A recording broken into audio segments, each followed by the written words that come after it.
I think the Social Security Trust Funds report should be interpreted as worse news than last year, but actually better than the news has been on the average for about the last 15 years. The actuaries' projections have been pretty much constant over that period. The system has enough money until sometime late in the 2030s or early 2040s. It does face a long-term deficit, and the sooner we deal with that problem, the better, but there's really no cause for hand-wringing that the sky is falling. There is a steady warning that it is time for Congress to face this problem and deal with it.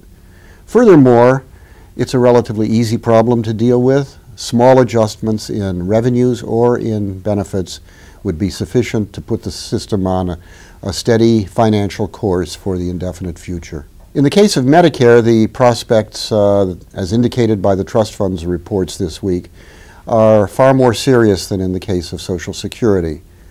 There are smaller reserves for hospital insurance, so the system is projected to exhaust those reserves much sooner.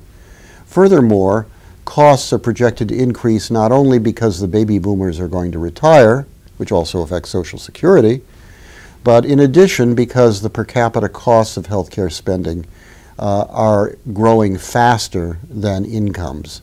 And that means you've got a double whammy. Big changes are going to be necessary, probably mostly on the revenue side, but some in the form of economies and expenditures in order to assure that the Medicare system is in balance. The key point here is that in order to do those things within Medicare, the changes almost certainly will have to be and should be embedded in overall health system reform. That is the reason, in my view, why President Obama and leading administration spokespersons have been emphasizing that health reform is budget reform for the federal government.